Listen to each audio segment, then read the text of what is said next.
Event milestones, you select a milestone. There are now these extra steps as they could do at each step. So if we click on proposal, for example, they can not only can they approve an event via the guest portal, they now have the option to show, add, and edit menu, and they have the option to edit a guest count. So you can turn these on or off at each step of the milestone. Each event status has it. So that if you once you move on from proposal, you move on to tentative, you might not want them to change their guest count anymore. You might not want them to change or a menu because you've already sent a contract and requested a payment. So those wouldn't be on at those times. So that's pretty cool. And then in settings, menus, you select a menu and you can activate which menus are available to be booked via the guest portal and for what event type. Um, so if I wanted this menu to be available, I would click on it, I would click edit, and then I'm going to make it available via the guest portal, and I'm going to make it available for the dining event type. Think about like a kid's birthday party and a private event. Maybe there are certain like event food menus that we don't want available for kids' birthday parties, right? We don't want our catering menus available for kids' birthday parties. So this is what that's here for. And to make it not available, we would just leave it unchecked. There's also this minimum and maximum menu count, and this is specifically for the guest portal. So now if I've activated this and I, allocated to a certain event type, I'm going to make it so they have to order at least five of these menus, or they can only order, 20 of these menus. So that's what these fields are for, and they only apply to the guest portal. They don't apply for any salesperson work or anything like that. Work menu, right? That has like our alcoholic beverages.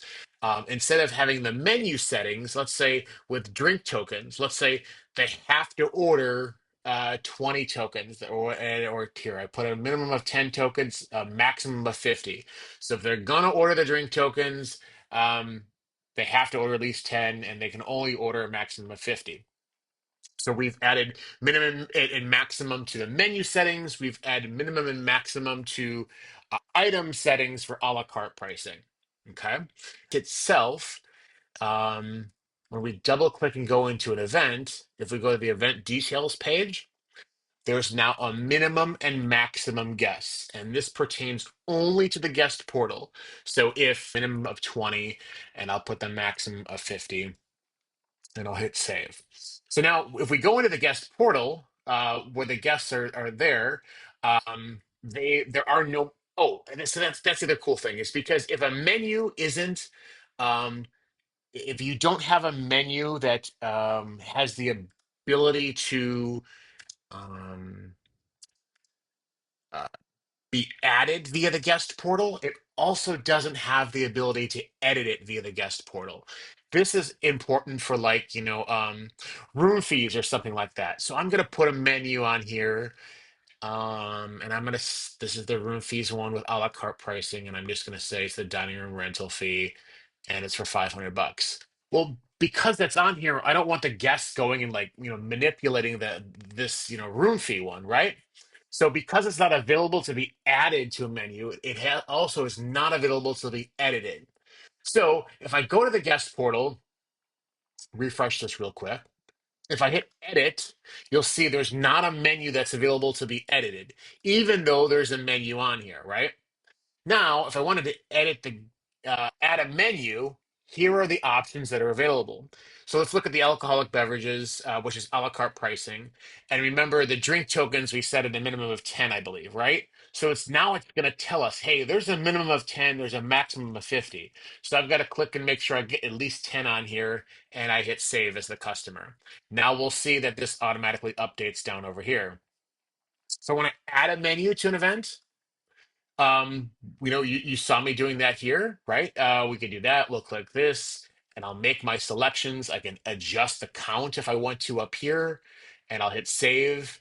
And then this will update over here. Now, if I want to edit the menus, make changes, maybe I want to go back and update my selections as the guest.